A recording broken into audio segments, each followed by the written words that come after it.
દેવલાલીમાં પૂજ્ય ભાઈ શ્રી લાલચંદભાઈની તારીખ 22/4/87ની તત્વચર્ચા સળંગ પ્રવચન નંબર 188।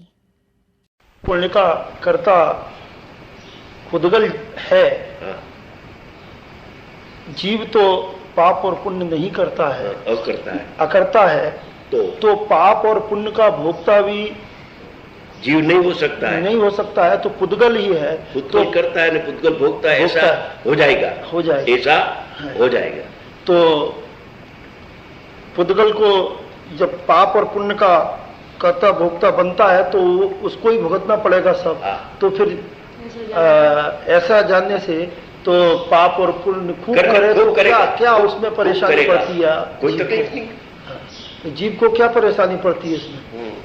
जो हिंसा करे जाए, हाँ, हिंसा करे जाए, झूठ चोरी करे जाए, सब करे, पाप का परिणाम। तो इस तरह से तो वो स्वच्छंदी हो जाएगा, स्वच्छंदी हो जाए और पाप पुण्य करने वाले बहुत बन जाएंगे दुनिया की। बराबर है, कुछ भय नहीं रहेगा, भय नहीं रहेगा, निशंकता नहीं रहेगी। करता भोगता है तो मेरे को क्या खूब करो ना खूब करो, भोगो। बस मैं तो करता नहीं। हाँ। अंकुश नहीं है तो फिर निशंक होकर के खूब करेगा, खूब करेगा। तो इसका तो उसका अहित हो जाएगा ज्यादा, यानी ज्यादा अहित हो जाएगा जीव का, क्योंकि हुए ना करने लगे पाप तो नरक निगोद में चले जाए तो उसका नुकसान होगा। ऐसा करने से स्वच्छंदी हो जाए, स्वच्छंदी हो जाए। तो इसका क्या समाधान, कैसे समाधान क्या है? हाँ, ठीक है, ये पूछना मेरे। बराबर, ठीक है। प्रश्न अच्छा है, जरूरी है और समझने जैसा है। पहले तो ऐसा विचारना कि समझो पुण्य और पाप का परिणाम जो होता है उसका कर्ता पुद्गल नहीं है, ऐसा समझो पहले। समझो कि पुद्गल नहीं है और आत्मा ही पुण्य पाप का करता है और उसका फल का भोगता दुख है ना। पुण्य का पाप का फल क्या है? दुख। दुख है कि सुख है? दुख नक्की। हाँ।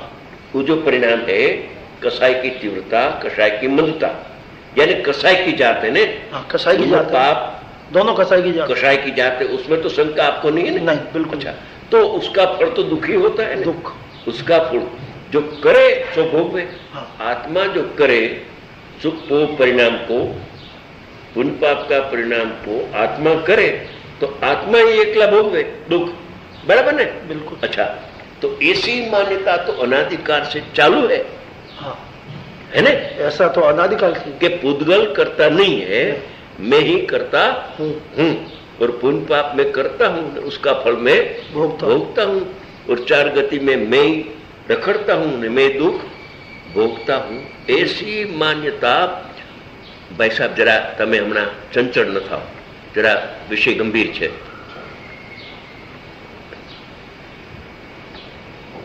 तो ऐसी मान्यता तो अज्ञानी की है ही। हाँ, और नई बात तो नहीं हो, तो ठीक है, वो तो बराबर है, बराबर। अच्छा, तो ऐसी मान्यता रखने से, चालू रखने से, ऐसी मान्यता जो अनादिकाल की है जी, ऐसी मान्यता चालू रखने से वो पुण्य पाप का ही परिणाम करेगा। बिल्कुल करेगा, जैसी मान्यता है वैसे कार्य करेगा, ऐसा कार्य करेगा ही और वैसे फल भोगेगा, ऐसा फल तो भोगेगा। अच्छा, तो वो करने से उसको लाभ क्या होता है? लाभ क्या? दुख ही मिलता है उसको, लाभ ये कुछ नहीं होता। लाभ नहीं, बराबर है, बराबर। तो अभी वो दुख की निवृत्ति करना है। हाँ, तो क्या करना चाहिए? बात तो कंप्लीट हो गई। बिल्कुल ठीक, कि पुद्गल करता नहीं है, मैं करता हूं, राग द्वेष मोह का मैं करता हूं, मैं अकेला दुख का भोगता हूं, चार गति में दुख का भोगता हूं। हाँ। ऐसी मान्यता रखने से वो करे जाएगा, कभी हिंसा करे, कभी अहिंसा करे, कभी हिंसा करे, कभी अहिंसा करे, कभी झूठ बोले, कभी सत्य बोले, समझे? कभी सदाचरण करे, कभी अनाचरण करे। तो ये सब कर्ता बुद्धि रखने से वो चालू पुण्य पाप करेगा ही करेगा, तो उसका फल उसको भोगना ही पड़ेगा नियम से। उसमें तो कोई शंका नहीं, चार गति में वो दुखी होगा, बिल्कुल दुखी होगा। थोड़े टाइम स्वर्ग में जाएगा, बाद में नरक निगोद में चले जाएगा, वो तो मोक्ष होने वाला नहीं, क्योंकि जो पुण्य पाप का करता है उसको मोक्ष होता नहीं। क्योंकि उससे निमित्त से कर्म बनता है, बिल्कुल, और कर्म का निमित्त से शरीर मिलता है, बिल्कुल, संसार सारा चालू बिल्कुल हो जाएगा। हाँ। तो अभी ये पक्ष में तो अनंत काल से थे, और आज भी ऐसे पक्ष में रहने से आत्मलाभ क्या होता है? कुछ नहीं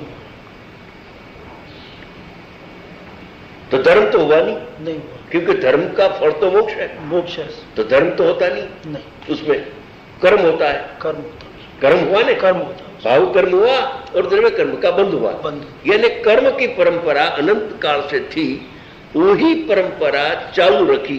और आज भी जब बात बाहर आया कि आत्मा अकारक अवेदक है और रागादि का कर्ता कर्म है, जड़ कर्म तो नहीं है, ऐसी जब ज्ञानी भेद ज्ञान का मंत्र दिया तो उसको ऐसा लगा कि अरे जो कर्म करे राग द्वेष को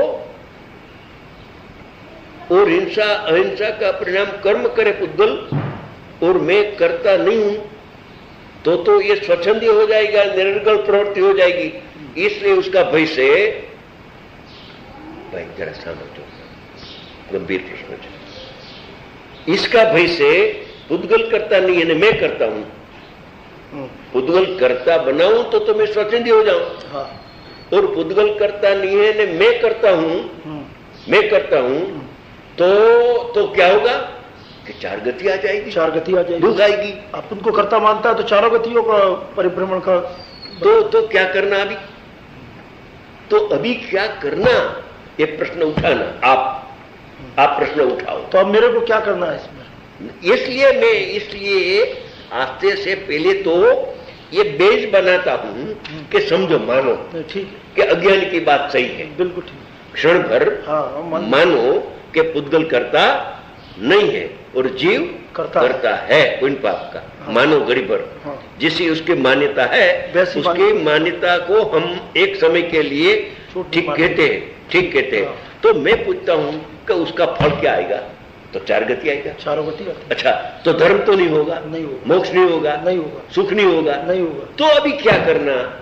दुख की निवृत्ति के लिए और आत्मिक सुख की प्रकट के लिए, मोक्ष मार्ग प्रकट करने के लिए, मोक्ष प्रकट करने के लिए क्या उपाय मेरे को बताओ। आपके पास जो उपाय हो तो मेरे को बता दो।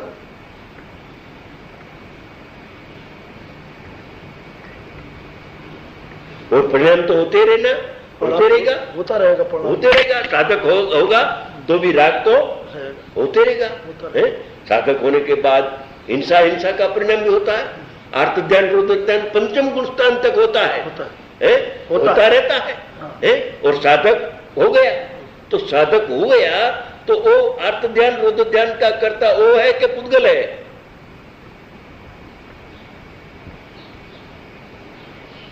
जो पुद्गल करता है तो मैं अकर्ता हूं राग का, और मैं ज्ञान का करता हूं, तो पुद्गल कार्य तो करता रहता है, मगर मैं तो ज्ञान का करता जानने वाला हूं।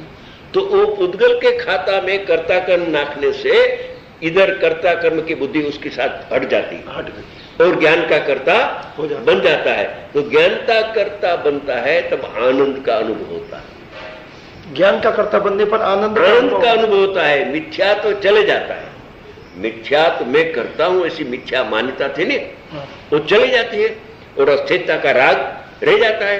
तो भी वो राग का कर्ता कर्मजन्य है, कर्मकृत है, जीवकृत नहीं है, क्योंकि जीव की जात नहीं है, चेतना उसमें व्यापक नहीं है। इसलिए अपना हित के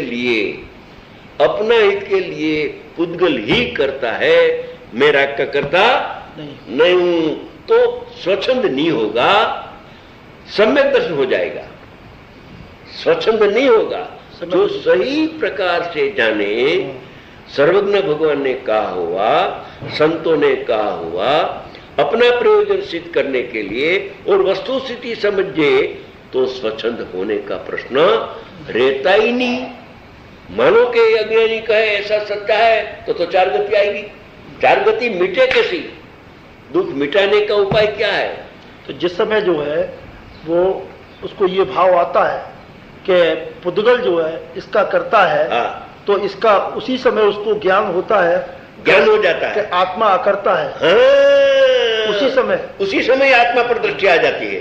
ये तो उसी स्वच्छंदी पर नहीं आएगा फिर। हाँ, स्वच्छंदी नहीं आएगा, आनंद आएगा। आनंद आएगा। जो आनंद आवे तो स्वच्छंदी नहीं। हाँ, तो जो स्वच्छंदी आनंद नहीं आवे तो उल्टा समझे तो स्वच्छंद हो जाता ये। है। हाँ, यानी जो गुरु समझाते हैं उस अपेक्षा से समझने से स्वच्छंदता नहीं है। अपेक्षा समझनी चाहिए। दुख मिटाने के लिए पुद्गल का परिणाम कहा जाता है, और हे पुद्गल का परिणाम मानता है जीव का परिणाम, वो स्वच्छंद है।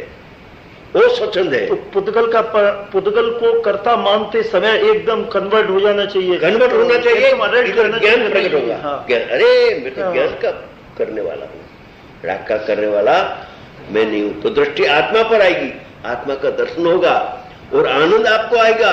तो स्वच्छंद की बात कहां रही?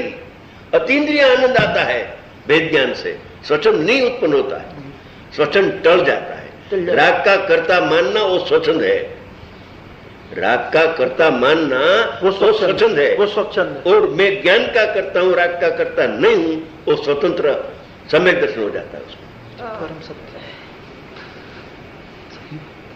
ऐसा विचार करना, अभी विचार करके बैठाना।